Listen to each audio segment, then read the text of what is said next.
Rusalka is a wonderful opera for a director because you get to imagine a world that it may be connected to this world, but also has the opportunity to be a world that's never really been, that's fantastical and self-contained unto its own, where the clothes aren't quite clothes that anyone has ever quite worn, and that it's imaginative. It's an imaginative opera. It's not realism. It's not naturalism. What Rusalka is about is a water spirit or sprite, which the Czech term for such a creature is a Rusalka. And she is in love with a prince that she's seen from below the waves, who does not see her but senses her, feels her.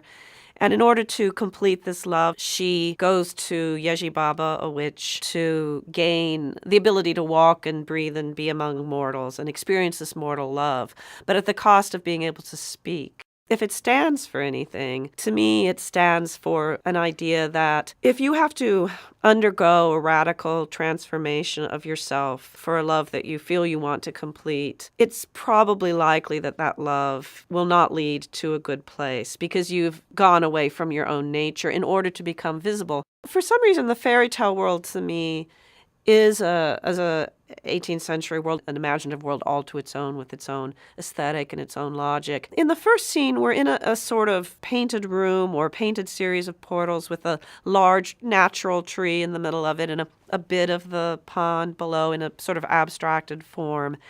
And when we go to the palace, but it's in the opposite color, it's red, saturated red.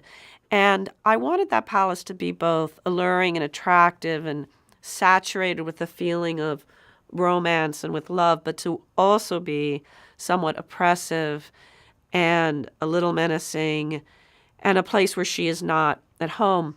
My costume designer, Mary Blumenfeld, and I have worked together a very long time. For Rusalka, we had the idea that her garment should trail into actual water lilies. She speaks about being tangled in them. And we wanted the dress to be, honestly, although beautiful and graceful, a little cumbersome for her, a little difficult to walk. And one of the things that I very much wanted to underscore was the extreme nature of the journey that Rusalka goes on, sort of bodily transformation and metamorphoses. When you're in love at first, the whole world is luminescent and so vivid and beautiful. And then when something goes wrong, it feels grayed out and used up, and as though your love was perhaps an illusion. I'm very excited about working with Kristine. She seems very game to me, and I love that. I love a singer who's game and physically adept and imaginative, graceful, emotional, all of that.